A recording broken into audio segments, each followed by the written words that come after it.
Good morning. I'd like to welcome you to the launch activities for the tranSMART version 1.2 platform for translational research.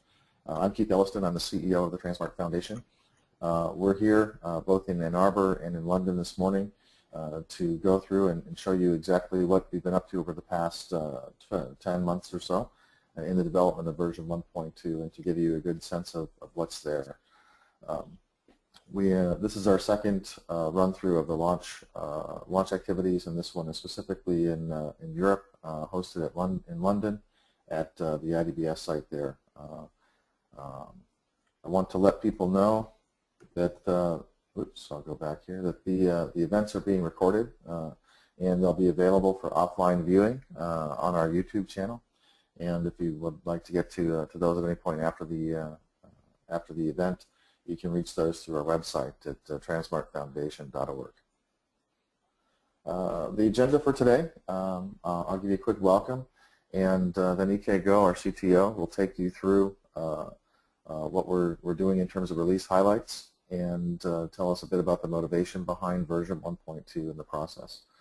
And then we'll have a number of featured demonstrations of some key capabilities that have been added to the platform in 1.2.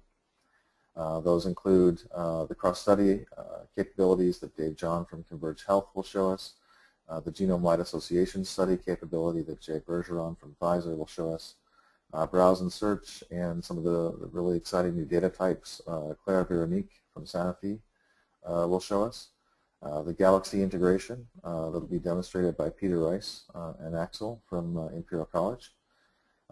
Then we'll have the genome browser that Kees van Bakov from the Hive will be showing us, along with the RESTful API and the R integration. Once we're through that, Rudy Potenzone, our VP of Marketing at the Foundation, will take us through the 1.2 documentation and video development, video demonstration projects that are ongoing, and tell you a bit about the tranSMART rebranding exercise that we've begun now. We'll have a short period of time for questions and answers, and then I'll give you some quick closing remarks and lead us to the future. At this point, I'd like to introduce our chairman of the board, Gil Oman from University of Michigan. Gil, are you there? I am. Can you hear me? I can. Gil, would you like to make a few comments? Yeah, I'd just like to say on behalf of the board that we are delighted at the progress, the formation of an excellent staff, the engagement of the community, the organizational and especially the scientific developments over these 18 months, and especially since the focus was placed on the version 1.2 that's going to be demonstrated today. So I participated yesterday, and I'm looking forward to the European version of the presentations today. It should be terrific. Thanks to all of you for participating and for your roles. Thanks, Gil. I think it's been a tremendously active period of time with the foundation being started just 18 months ago, as you point out, and the beginning of the version 1.2 development beginning in essence last November. The foundation, as Gil mentioned, has been around for 18 months now, and it was brought together by a founding team, including Brian Athey from Michigan, Kevin Smith from University of Michigan, Michael Braxton-Thaler from Roche and Pistoia Alliance, Ashley George from GSK and Pistoia Alliance, and Ike Go from Imperial College, along with myself. And we founded this around the vision overall of really having an impact on translational research, but with a very specific mission focused around the tranSMART platform. And our focus has been to enable effective sharing, integration, standardization, and analysis of data from collaborative research by mobilizing the platform and developing a technology base for people to do this sharing in an open source and open data community. We feel very strongly that the openness of the approach is what is really foundational here and what enables the community development.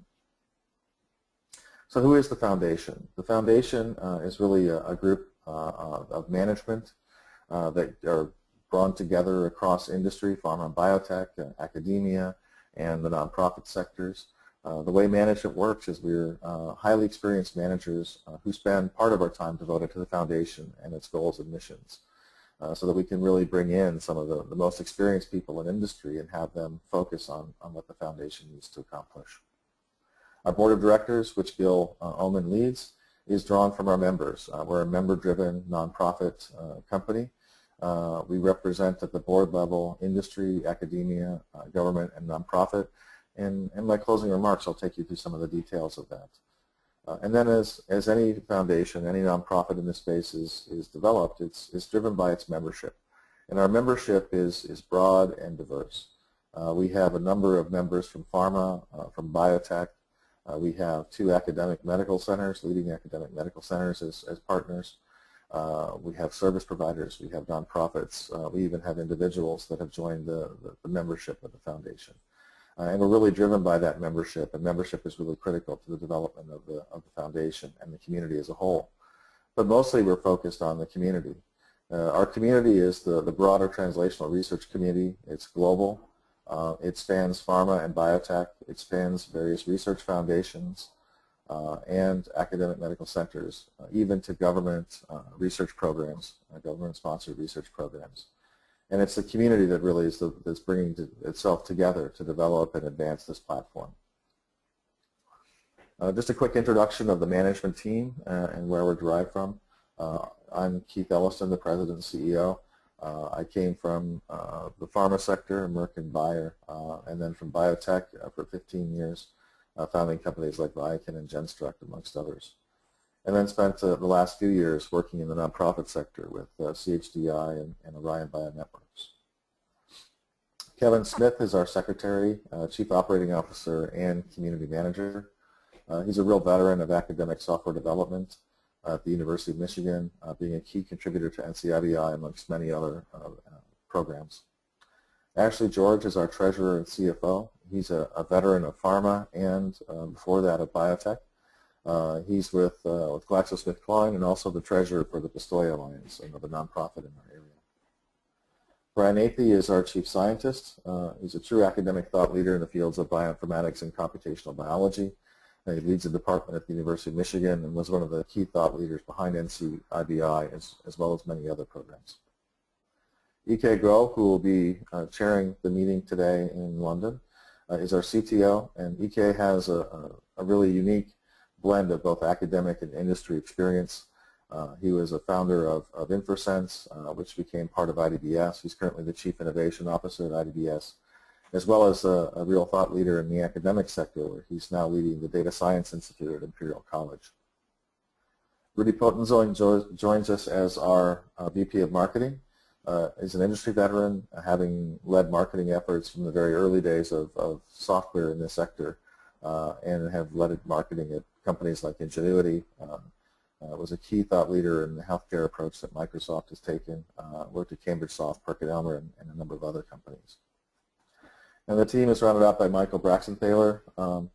Michael has tremendous experience in pharma and nonprofits, currently at Roche, working on innovation and technology there, but also heading up the CEO of the Pistoia Alliance. And Pistoia was really critical to the foundation's beginnings, as it was one of the early founders and investors in the foundation. The overall goals of the foundation have been to establish and sustain tranSMART as the key platform for data sharing and collaboration in translational research. And to do that by fostering collaboration, linking various sectors together.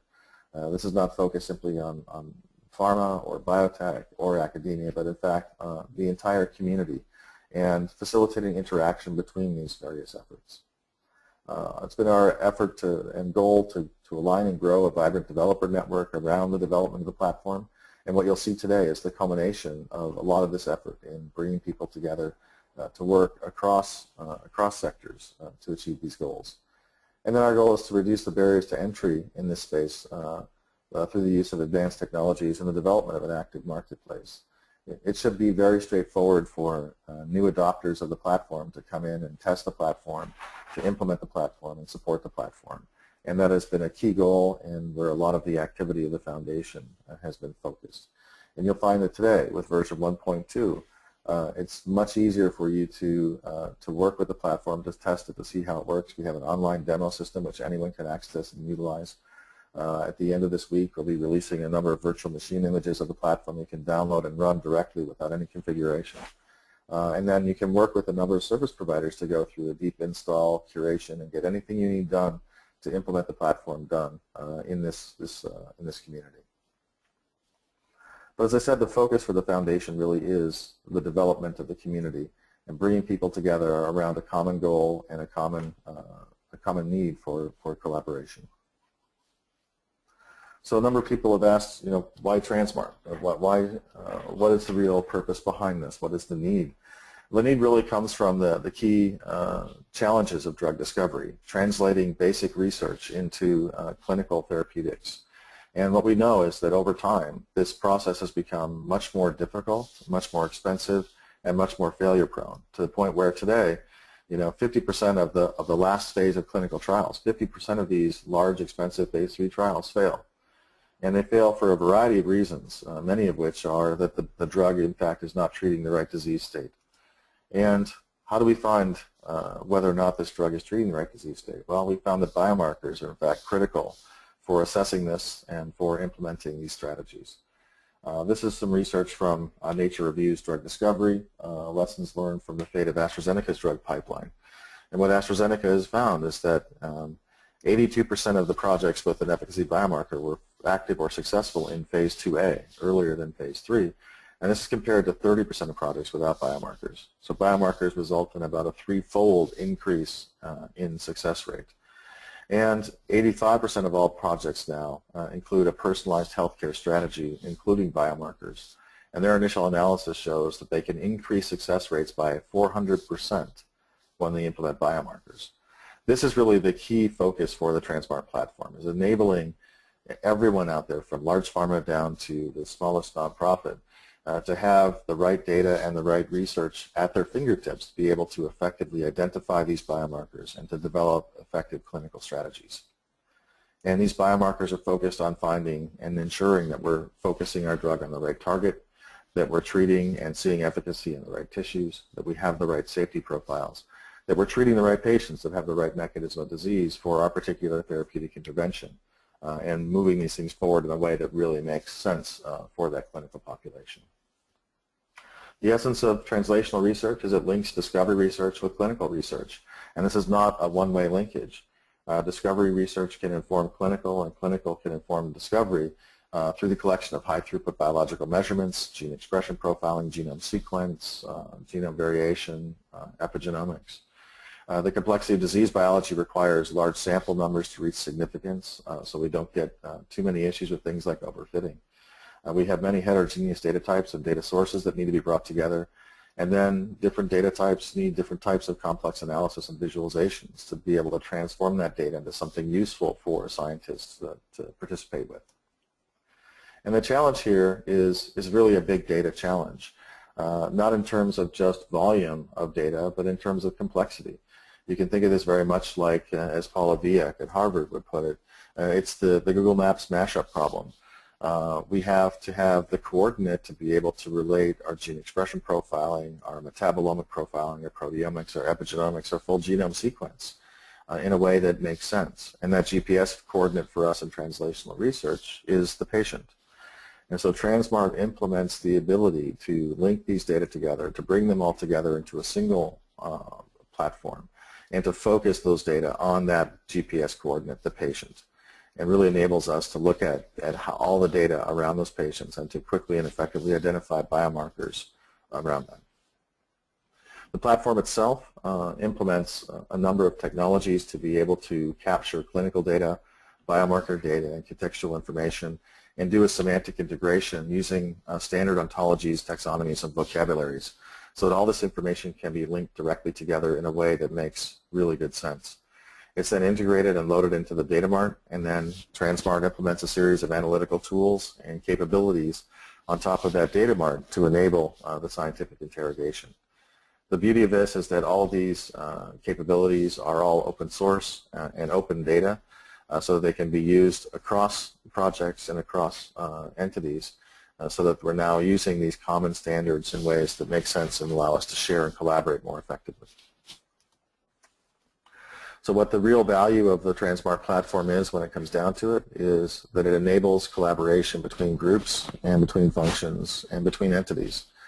In essence, the discovery group can effectively collaborate with a preclinical group, with a clinical group, all bringing information together in a hypothesis-free environment that enables them to interrogate their research and to identify those key hypotheses for testing, both in a clinical environment as well as a discovery environment. To date, through version 1 and 1.1, over 50 organizations have implemented tranSMART, and you can see that across the spectrum, these are various large-scale international research initiatives like ETRIX and CTMMM in Europe. We have various pharma and biotech, including Sanofi, Millennium/Takeda, Pfizer, Johnson & Johnson, and Roche.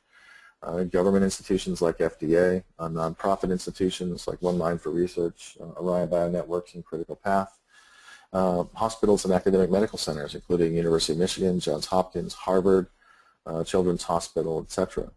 And then we have a rich and vibrant service provider network that is working with all these different groups to ensure that we can get the data loaded, we can work with these platforms, we can do and develop new technologies and capabilities based upon the individual user requirements.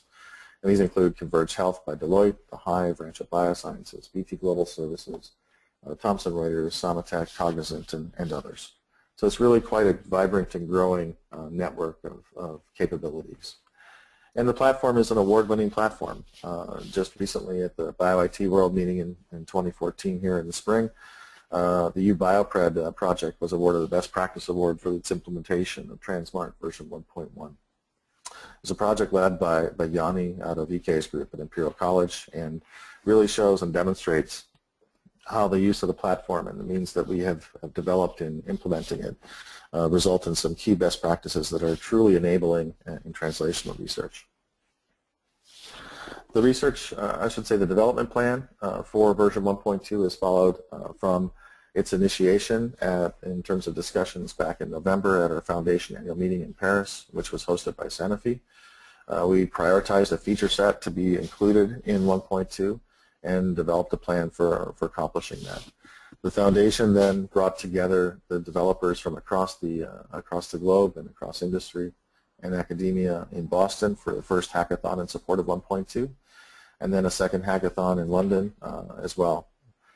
From there, we began a series of testathons, bringing not just developers together, but end users together to focus on testing key features and ensuring that we could do the right kinds of quality support and quality assurance in our debugging and ensuring that we were bringing a quality platform forward. We departed a little bit from convention and decided to do a community-wide testing release to bring more people into the testing of the platform in June, and then started a series of very intensely focused sprints around debugging and testing various aspects of the platform, including the ETL development, functional testing and debugging, and implementation and testing. That resulted August 1st of the production release of 1.2, and today we're celebrating the launch of 1.2, and in fact we have a release of the first patch to 1.2 at the end of this week as well. So it's been a very active period of time with a lot of effort being expended. And one way to look at that effort is this. This is a report coming from our JIRA system, which helps us track the effort that's being put place on the platform. And we can see starting back in November, we had very few issues, but starting with the hackathons that we organized, we can see the amount of effort increasing and then really taking off as we bring the community together for the testathons and the community-wide testing. And so we've had an incredible amount of effort from both the user community in terms of testing the platform and reporting various issues, and the effort of the developers to resolve those issues. I'll point out we still have a little bit of a developer gap. I encourage more people to get involved in development. I think that's something we want to do on an ongoing basis. But this really shows, I think, the value that the community has brought to bear. And when we look at the key people that have been doing this, Terry Weymouth from University of Michigan in the U.S., Jay Saha from IDBS in the UK, Ruslan from The Hive in the Netherlands, Jay Bergeron from Pfizer and ETRIX, Tatiana from Rancho Biosciences here in the U.S. Simon Oscheron from Thomson Reuters, and then Peter and Yanni from Imperial College. We have a tremendous group of people that have been testing the platform and bringing these issues forward, and then a really vibrant developer network that is resolving these issues, including Terry from Michigan and Peter from Imperial, but also Charlotte from Sanofi, Axel from Imperial, Ruslan from the Hive, and many others. So this has really been a very active global team working together on a virtual infrastructure to make this work and to bring forward this version 1.2, which you're going to hear about. I just wanted to throw up the sort of complete list of contributors. If I missed anyone here, please let me know. But it's been a really tremendous group of individuals that have come together as a team to do all the development, debugging, testing, and then release of this version 1.2 platform. With that, what I'd like to do is turn this over to EK to take us through some of the key thought behind the development of 1.2, and then to show you really directly those key feature sets that have been developed by this team overall. So EK, let me turn it over to you.